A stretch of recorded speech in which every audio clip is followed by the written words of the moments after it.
Pues muchachos, bienvenidos a Excusa para Parchar esta noche, ¿sí? Sí, Alejo, acá Bueno. estamos parchando. Chimba parchar con vos. Bueno, vámonos. Dale.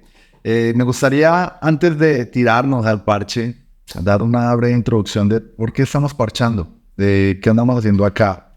Este es un formato quizá un poco conocido por la gente, pero siempre es importante recalcar por qué estamos haciendo eso, ¿perdón? ¿Por qué estamos parchando? Y sobre todo, porque esto es una excusa. ¿Excusa de qué? Digamos que para mí, excusa por parchar nace como una excusa para saber las historias de las personas que yo considero importantes, que yo considero que tienen algo que aportarme, no solo a mí, sino al mundo, ¿sí? De alguna manera, la dialéctica, las conversaciones siempre han sido importantes en mi crecimiento y en la forma en que yo aprendo. Y por eso mismo quiero crear eso. Por ahí viste que ya tienes como varios capítulos y que no te lanzaste a subirlos. Este es el momento. Sí, no, digamos que grabé 10 capítulos hace 2 años. Solo subí uno, que fue con mi profesora de cuentería, porque estaba practicando, estaba simplemente ensayando cosas. También estaba esperando el momento perfecto, pero el momento perfecto no existe. No existe. Y llegaste vos y me mostraste que simplemente hay que lanzarse al vacío. Hay que lanzarse y pues nada. Entonces, ¿Qué aprendiste? ¿Qué aprendiste con todos esos capítulos? O sea, ¿qué puedes sacar así como consejos principales de todo eso? Como para... listo, no, pues aprendí un montón.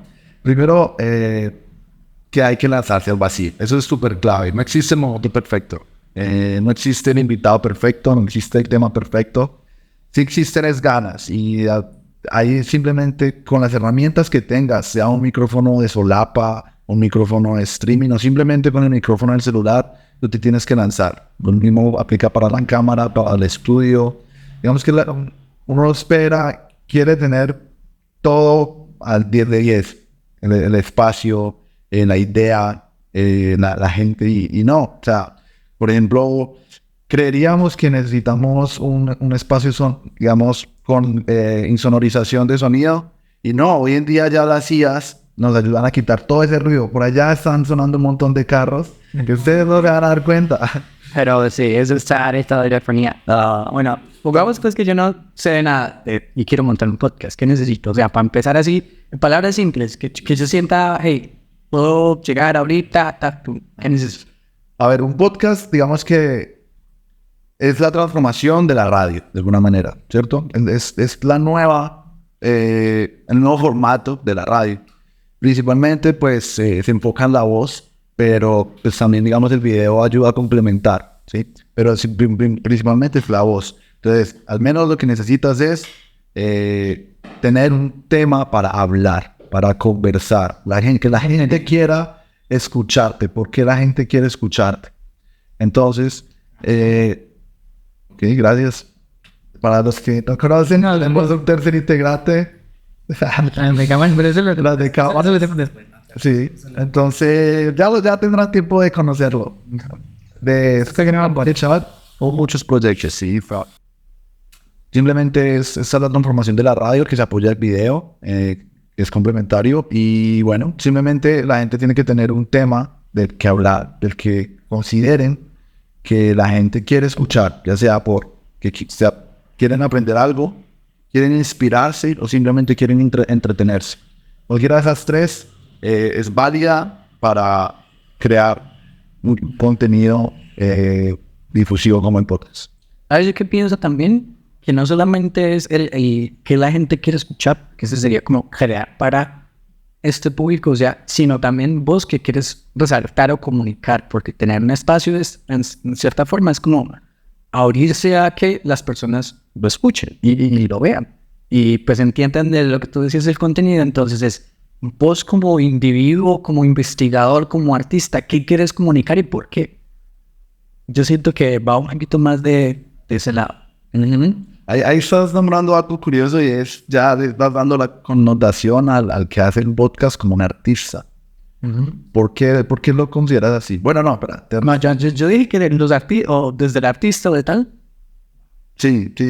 digamos, el artista es alguien que crea, ¿cierto? Ajá. Y crea, es correcto lo que dices, si bien el público al que va a dirigir el mensaje es importante, es, digamos que más primordial, tú por qué quieres hacerlo, cuál es tu inspiración, cuál es tu musa, cuál es el propósito de tu mensaje, ¿cierto? Tú eres artista, tú muy bien sabes qué es crear un mensaje, incluso me parece más difícil. Acá estamos creando un mensaje quizá muy explícito, muy con palabras, ¿cierto? El arte, en este caso la pintura, la música, la escultura, es un arte implícito, no es tan... digamos que la gente tiene que entender primero un contexto, tiene que entender un sentimiento, y ahora sí quizá no logran captar todo lo que tú quieres transmitir. ¿Cómo? Teniendo en cuenta, haciendo el símil del podcast, tú como artista, ¿cómo puedes transmitir en una obra de arte todo lo que quieres transmitir? Eso va de varias cosas. Digamos que yo llevo como 5 años, ya 4 o 5 años pintando acá en Medellín. Empecé en la Universidad Nacional, hice un curso de acuarela, el profesor me invitó y de ahí para adelante fue como que esto es lo mío. O sea, lo hice y como que esto es lo mío. Entonces primero empecé, como vos decías, haciendo mensajes explícitos, tipo cogía una foto y le hacía una copia de la foto. Entonces con eso aprendí el dibujo. Yo estaba estudiando arquitectura nacional y pues eso me enseñó mucho para entender como el espacio. Y fue como lo primero, aprender a comunicar gráficamente o copiar gráficamente lo que veía. Segundo, ya empezaba como a meterle un mensaje, un simbólico. O sea, el arte no solamente coger algo, copiarlo tal cual y colocarlo acá, porque pues ¿cuál es el sentido de eso? Eso lo puede hacer una cámara. Entonces vos como artista lo que tenés que hacer es poner tu individualidad en ello. Que por ejemplo, que como un artista tenés poco dinero, tenés ciertas condiciones que no te permiten comprar mis mejores materiales. Eso se va a notar en tu obra.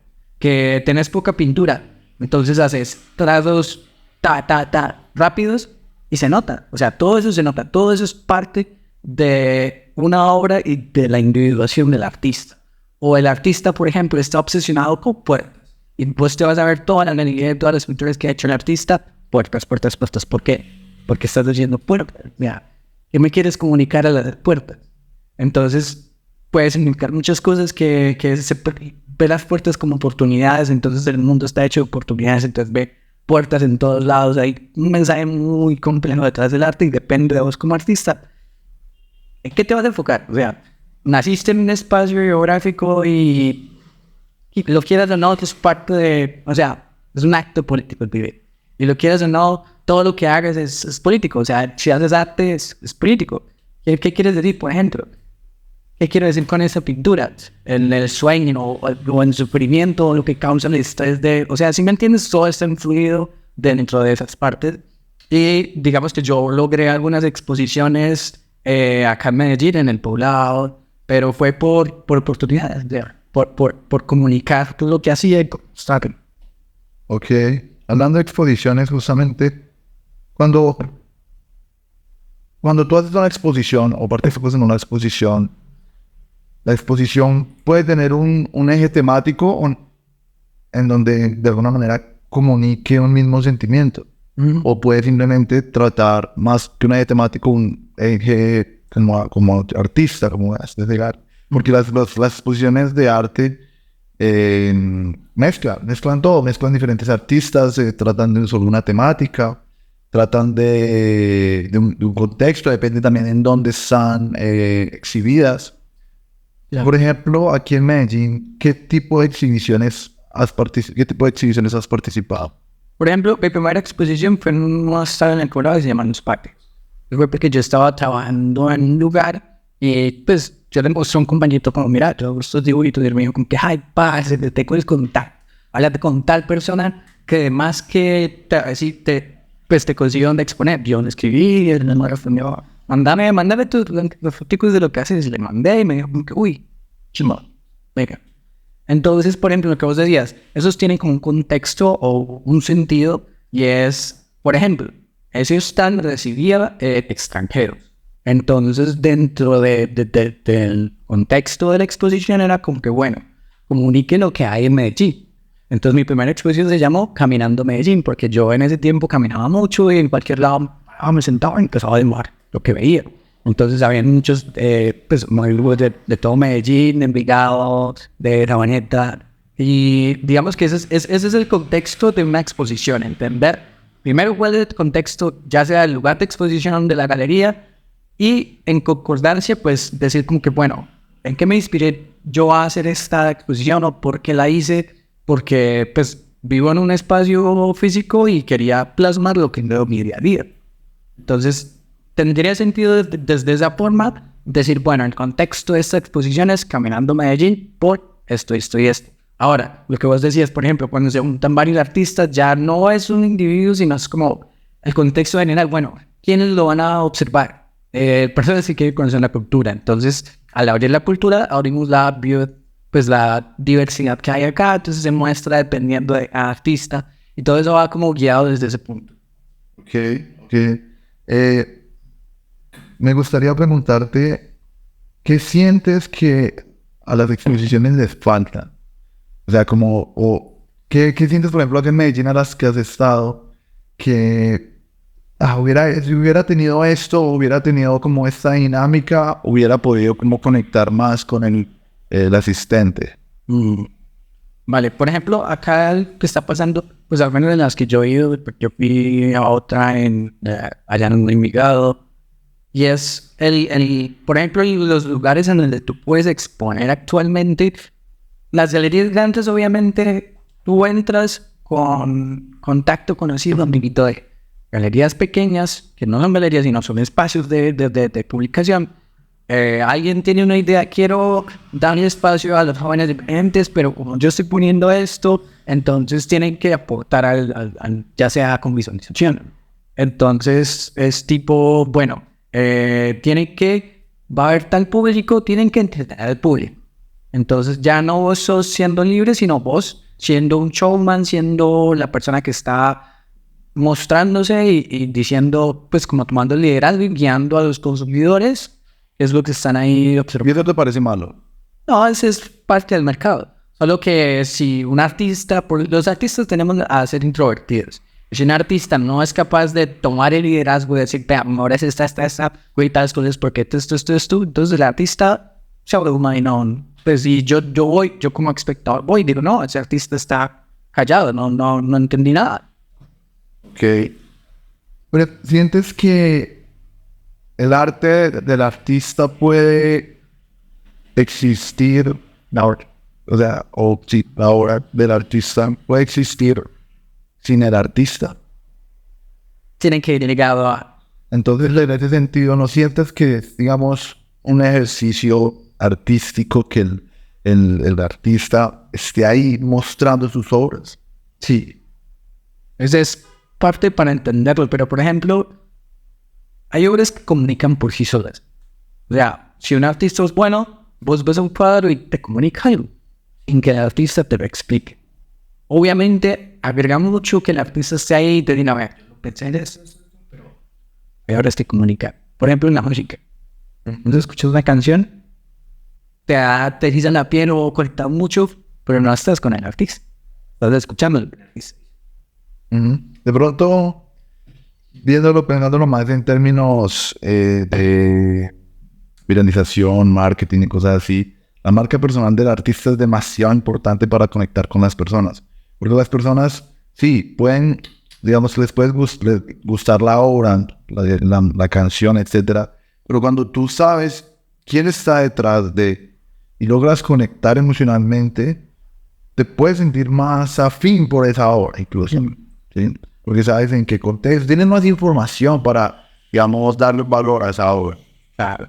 Entonces, creo que es un balance obvio, te entiendo, digamos, la obra debería hablar por sí sola, pero la obra me parece que conecta más con la persona cuando sé quién está detrás y intento conocer las emociones, los sentimientos, la cara hermana del artista.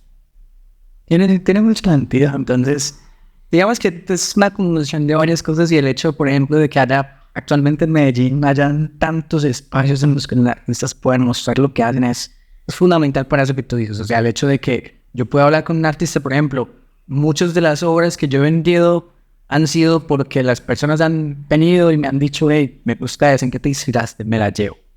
Porque, o sea, porque me conocieron. Entonces eso, no todas, obviamente, hay diferentes formas de venderla. Y un artista que es capaz de conectar con mucha gente es el que más va a vender, por decirlo así. Pero, pues hay muchas formas de difusión, lo que tú decías, la viralidad. Entonces, si yo soy capaz de, a través de una pantalla, conectar contigo, ya llevo mucho ganado. Entonces, y no solamente, digamos que muchos artistas, para muchos artistas no solamente se trata de vender, es de hacerlo porque puedo hacer, porque quiero hacerlo, porque siento que si no lo hago, eso va a quedar como una catarsis. Una manera de meditación propia de... Es un acto espiritual incluso. Sí, te entiendo. Junior, te quiero con una pregunta. Ajá. ¿Cuál es tu excusa para parchar? Mi excusa para parchar es la dialéctica, es hablar de arte, o sea, ampliar esa perspectiva y tomar muchas opiniones, digamos, que ya han sido, ¿cómo decirlo? Que tengan peso y valor, o sea, que tengan un porqué, que no sean, o sea, simplemente opiniones vacías de lo que vi, sino que tengan un porqué. Y siento que el arte tiene muchos porqués. Ya hay grandes maestros que han dejado frases como está Ana Obregón, como está Pablo Picasso, para romper las reglas, apréndalas como un profesional y después romperlas como un artista. Son frases que han dejado, o sea, frases que son opiniones a fin de cuentas, pero que si están vigentes es porque por ahí. Okay. Porque todo el mundo las valora, las entiende y dicen, hey, esta frase tiene peso, entonces esta opinión tiene peso. Okay. Y ampliar eso me parece fundamental para que todo el mundo lo entienda. Sí, tienes todo el sentido. Bueno, no, yo creo que vamos terminando. ¿Me das la pregunta? ¿Cuál es tu excusa, po? Okay. Mi excusa para marchar es la música. La música yo siento que es una excusa para marchar con grandes personas. Yo siento que a través de la música uno puede conectar con el sentimiento puro del que lo está escuchando. Cuando te muestra una canción que le gusta, cuando te muestra algo que lo llena, te das cuenta que ahí hay un ser humano, que hay un ser con espiritualidad, y que logras conectar. También digamos que eso puede extrapolarse a otros tipos de arte, ¿cierto? O sea, como tú acabas de decir, el propio arte, la propia pintura, para mí es eso. El arte es una manera de conectar con el ser humano, y yo parcho con quienes conecto. Uno.